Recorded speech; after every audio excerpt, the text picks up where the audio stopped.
Hello, Smod friends. Back at you with another little video here, highlighting another 70s album that I really, really love, and I'm sure many of you, maybe most of you, know this album and this band. But for those that don't, this is another one of the grandfathers of stoner rock. One of the very first stoner rock albums is what we're going to be taking a look at today. The album is one of the best albums of 1971, and a very early classic example of psychedelic rock and stoner rock. And the album is none other than this one. You can even see it. Leaf Hound, Growers of Mushroom. So as you can see by the artwork, it's psychedelic and looks pretty stoner to me. A grower of mushroom, you know. Anything about mushrooms is going to be pretty psychedelic, man. These guys are more hard rock, bluesy hard rockin' than they are psychedelic, but this album is one of my all-time favorites. I've known it for a long time, and I'm going to go ahead and do the review of the album today. Talk about the band and read the review that I wrote. And first, before we do that, I'm going to go ahead and read the booklet here, because there's some interesting stuff in here. For those that don't have the CD and can't read the write-up, we'll read it for you. It says, few recordings in rock's rich history can be quiet and obscure while at the same time so eagerly sought after as the one you're now holding. At the end of the 1980s, after record collecting had developed into an international obsession, one album stood head and shoulders above the rest in terms of its collectability. Leaf Hound's Growers of Mushrooms. Growers of Mushroom. Just one mushroom.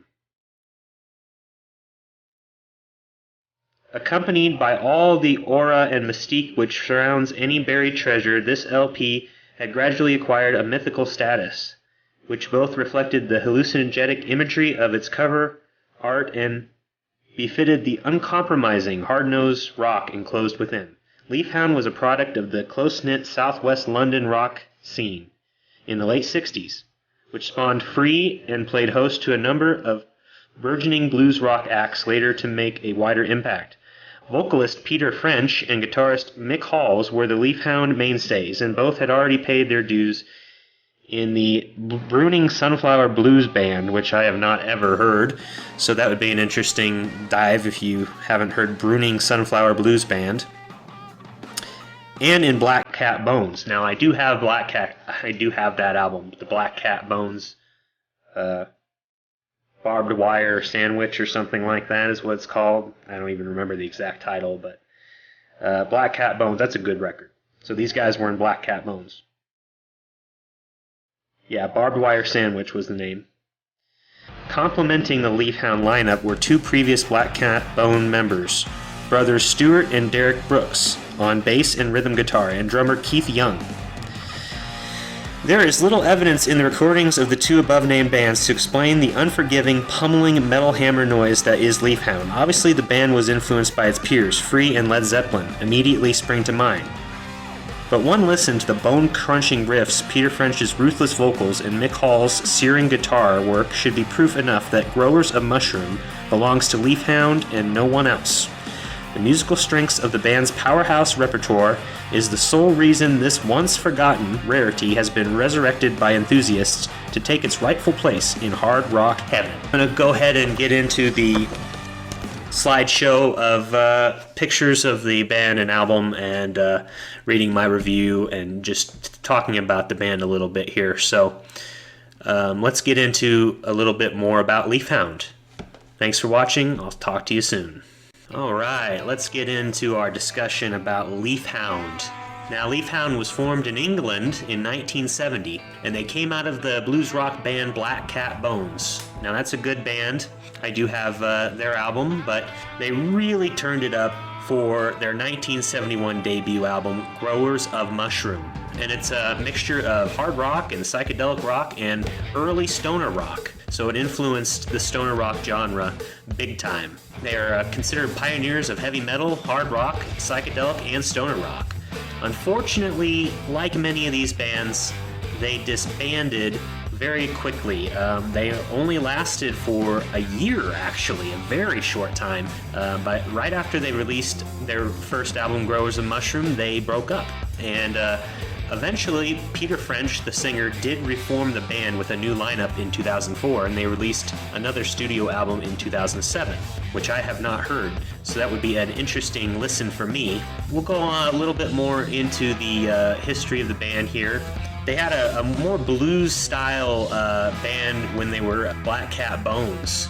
Unfortunately, the British blues boom was fading by the time that album came out in 1970, so their vocalist left and was replaced by Peter French. And then their guitarist Rod Price departed and joined Foghat. And so French added his cousin Mick Hall on guitar. Then, of course, French changed the band's name to Leaf Hound. Apparently, the Leaf Hound was from a Ray Bradbury horror story about a dog that returned from the dead covered in leaves. Okay. So then the band consisted of French on vocals, Halls on guitar, and the brothers Derek and Stuart Brooks on the rhythm, guitar, and bass, with Keith Young on drums. So in late 1970, they recorded Growers of Mushroom.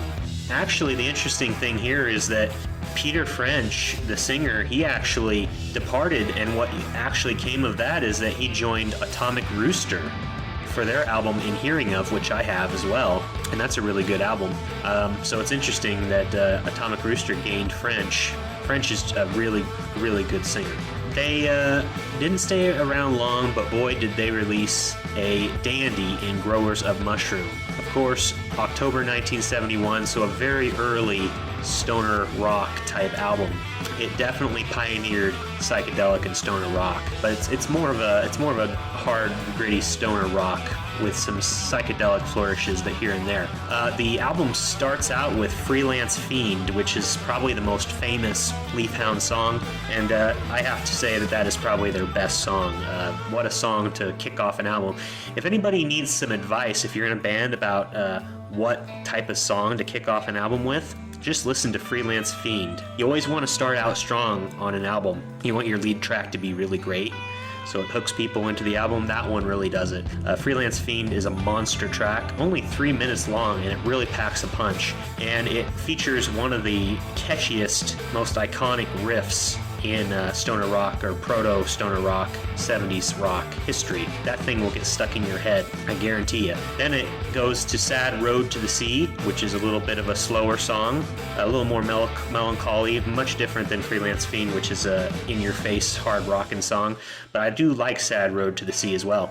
Drown My Life in Fear is kind of the same way, a little bit slower song. And of course, Work My Body, track 4, is the 8-minute anthem of the album. It's one of those brooding, slow building, atmospheric songs, you know the types, like the Free Birds and Stairways to Heaven type songs. So that one is definitely, with Freelance Fiend, the best song on the album, Work My Body. Very psychedelic.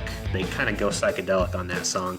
Now, I will admit that the first half of this album, I prefer the first half. I think the first half is quite strong, and it's not quite as strong in the second half of the album. But it still has some good stuff at the end. I really like the closing track, Sawdust Caesar, as well. That one's another more of a hard rocker like Freelance Fiend. So they kind of open the album with a hard rocker, and they close this album with a hard rocker as well. So it's got 9 tracks. The album is only about 37 minutes, so it's another one of those very manageable listens. It doesn't take much of your time. It's very much a cut to the bare bones, and it doesn't overstay, and it doesn't have really too much filler on it. So Growers of Mushroom, if you have not heard that, it is one of the first and finest stoner proto albums that really influenced many, many bands to come.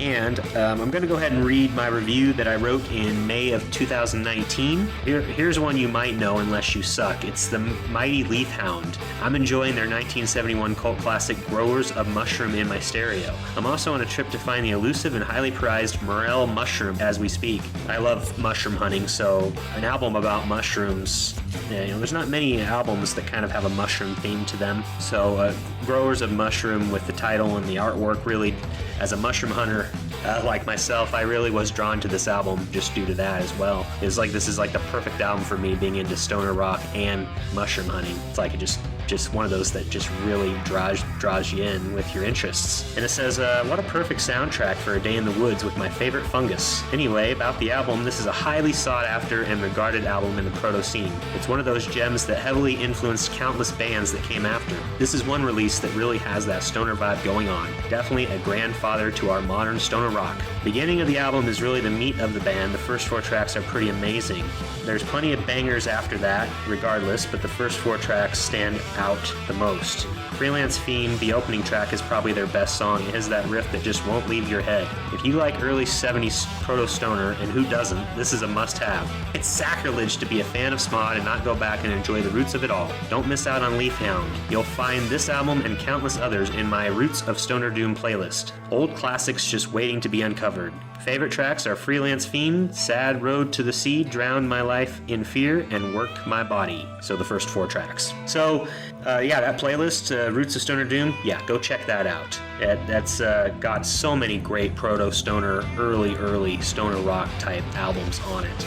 And there's way more on YouTube that have been uploaded that I don't have in that playlist. I'm still discovering many of these old albums that I've already been really interested in and digging deep to find these bands and albums for like 10 years, and I'm still not even scratching the surface of all the stuff that was released. The 70s was such a boom, so it's going to take me probably the rest of my life to find all the albums and listen to all the albums from that period. But hey, that makes life a lot more interesting when you have something fun like that to continually discover new things. So thanks for listening to this little monologue about Leaf Hound. And I hope that for those of you who don't know the band, this is a nice introduction and you can go and enjoy the fantastic 1971 classic Growers of Mushroom. Doom on.